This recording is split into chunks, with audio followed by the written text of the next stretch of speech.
see you, man. Right back at it, man. It's good to see you. Coming off of that Cobb, the victory over Cobbs. Right here, got to be main event on a huge card here at Staples Center. Tell me about how that feels. Right down the block, man, Santa Ana. Oh man, it's electrifying. When you go out there and see the crowd chanting your name and just cheering for you, it's an amazing feeling. I can't describe it. It's the best feeling ever.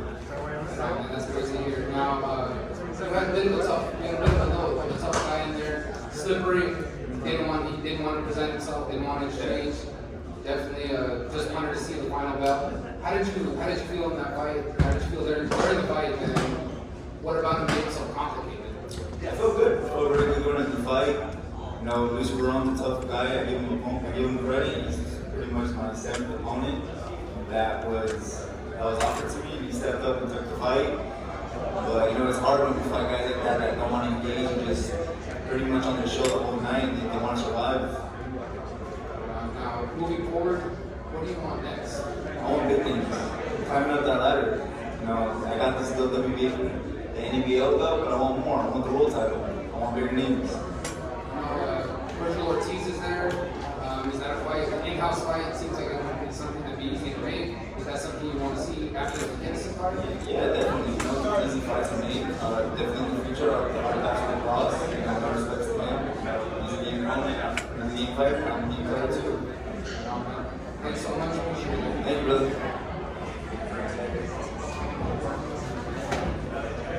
Well, that's just one quick question. No one likes to lose, but do you believe that loss to Blair Cobbs was like a blessing now, where you're at now? I'm sorry. I'm sorry. But I mean, even against Rashid Spider, that's like yeah. So the loss of Rashid Ellis now, do you feel that that blessing really focused you more, give you more motivation to where you're at now in your career? 100%. I feel like I gain more confidence by losing.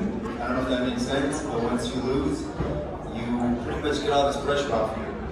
And that's exactly what happened to me. I put all the pressure off me, and I just didn't put any pressure to go in that arena and have fun. And I felt like that's what I did that fight. Just put pressure on myself, and it led to a downfall. Thank you. Thank you, man.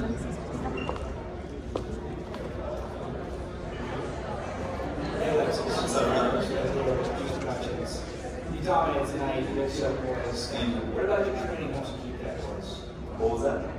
What about your training helps you keep that poise? You dominate tonight. Being so calm. Yeah. My training camp? Yes. Yeah, training camp was good. It was great. Work on the good and the bad. You gotta work on defense. You gotta work on your head movement, everything. Anything you can lack, anything you can do good. You just gotta keep evolving as a fighter.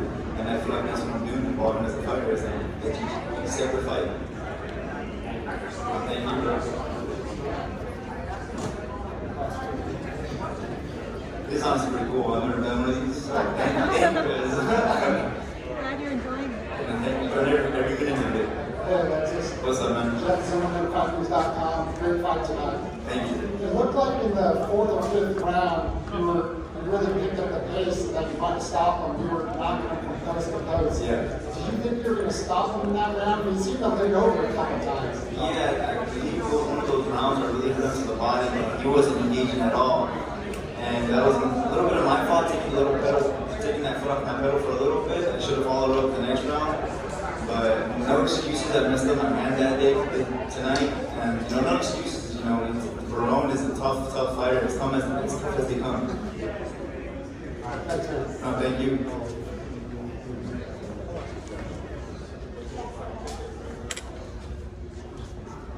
Alexis, right here.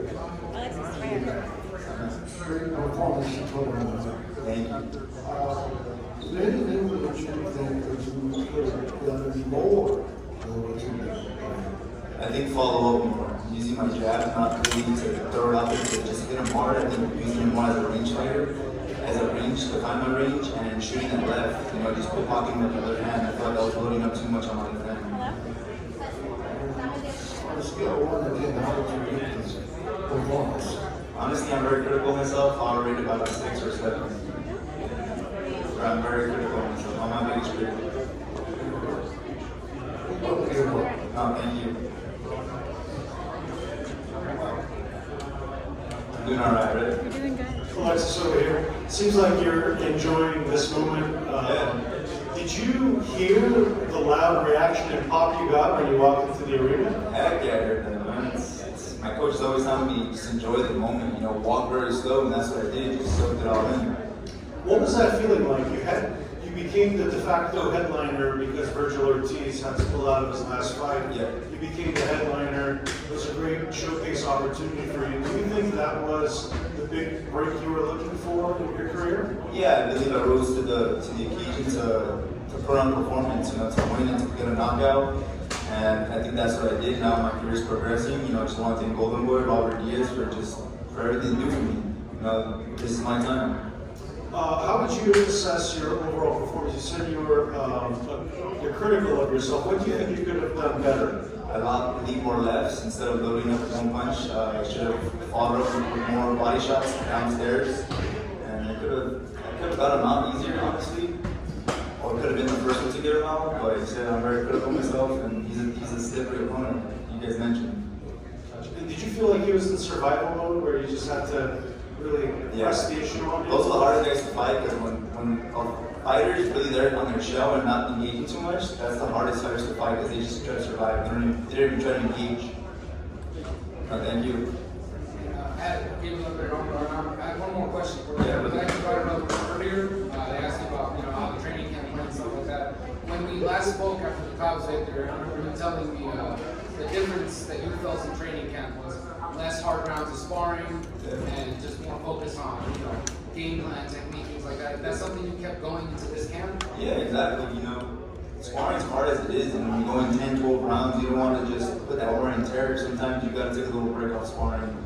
You know, I always say that's like the rough draft to the final draft, which obviously the fight for the final draft, but the rough draft, is sparring. Whatever you show in sparring is what you're going to do in the ring. But aside of that, you have to really take it down on your body. You don't want that wear and tear. You don't want those bruises, those injuries. Thanks so much. Congrats again. Thank you. Any additional questions for Alexis? Okay, thank you so much, Alexis. Thank you, guys. Congratulations on your victory. I appreciate you guys. Thank you so much.